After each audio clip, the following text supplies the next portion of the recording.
All right, there we go. Let's try one more time. All right.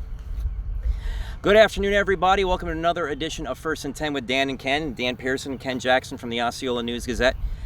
We are here to break down Friday's big football games. We're out here at Royal St. Cloud Golf Club, where next week the girls and boys will play their county championship, the Orange Belt Conference Championship, right here at Royal St. Cloud. It's a big time of the year for them, and you know, you can tell there's going to be kind of a buzz in the air when they play out here.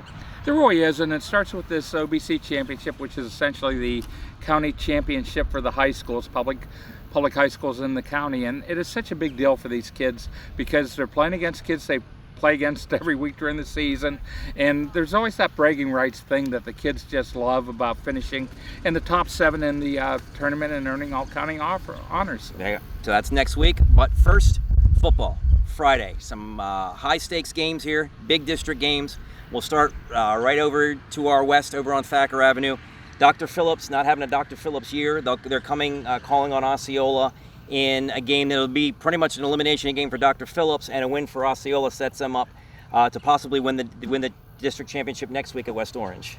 It does, and again, I anticipate a really great game because despite Dr. Phillips' record of 2-5, it has to be noted that 5 of those losses came against teams that are ranked in the top 10 in their classification in the state, and that includes Cocoa, a team that they had beat up until the final minute of last week, and that was the same Cocoa team that beat Osceola in week 1 of this year. Right. So big one over there in Kissimmee.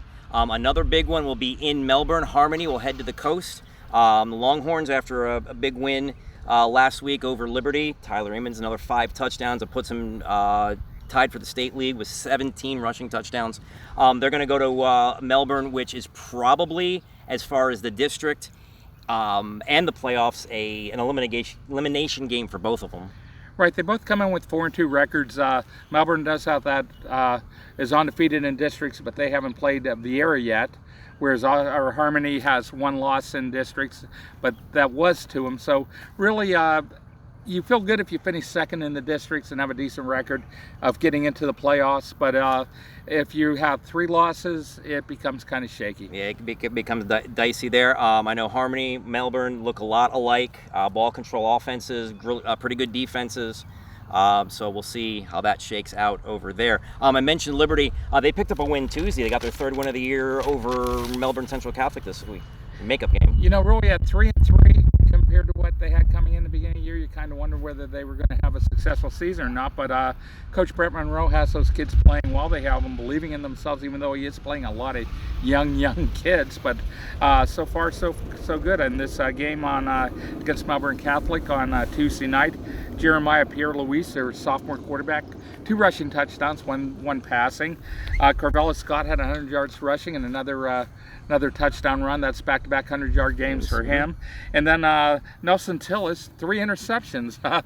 Really don't hear about that too often in high school football, where a guy gets 3 picks in a game. But again, they're playing well, and again, they are independent, so they're not going to be eligible for the state playoffs. But again, I think their idea coming in was, let's play an independent schedule and try to build some confidence on a young team. And they'll be at home at 7 o'clock against Leesburg. A couple other district games. I know Celebration will be hosting West Orange. I'm guessing that Osceola hopes Celebration toughens West Orange up a little bit for the following week. But you know, it's going to be a rough one for them. But you know, they're coming off a win, and you know, this is shaping up to be one of the best seasons in school history. Really, prior 18 seasons, Celebration has had 1 winning season. I believe they were 7-5 that year with a bowl loss when I'm trying to think, was it Brown was the coach then? Dennis Thomas. Dennis Thomas was coach, excuse me. But really, if you look at those 18 losing seasons, there were an awful lot of 0-1, 2, and 3 win seasons. So if you look at their schedule right now, they are 4-2 now. They have Windermere left. They have a game with Gateway left. They have a chance of winning 6 games this year, and that would be the 2nd most successful season ever in school history. And they also have one of the most exciting running backs in the whole county, and Senatus O'Neill. And we've both seen him play this year, and exciting is a good word for him. St. Cloud off a big win over Gateway in a local rivalry game on Monday. You know, a really young team, St. Cloud. They're going to take their momentum into a district game up on the east side of Orlando against East River. East River is a team that hasn't had a whole lot of success this year, but they are pretty sound. So I think St. Cloud will have to play a really, really good game, maybe their best game of the year to win. But on the other hand, Coach Smart has some kids coming back from injury, suspension, COVID, everything else. So it's just going to be a matter of if he gets that kind of effort that he got last week against Gateway, they have a chance of winning that game. And Gateway, I mean, we could almost talk exactly the same way about Gateway, and they've got a tough one. They got a district game. They head over to the coast to play Palm Bay Heritage. This is one of these games that, I'm not so sure they're looking at this as a winnable game. And of course, you never want to say that to your kids or anything. But by the same token, I think Marlon would be happy if they went over there and his kids gave the same type of effort they gave against St. Cloud. And in some of the games earlier this year, they didn't quit.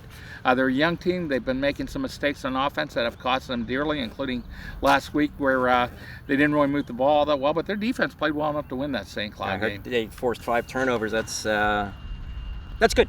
It's not bad. You deserve better when you win the turnover battle like that. That leaves Poinciana still looking for their first win of the year. They are headed to Haines City.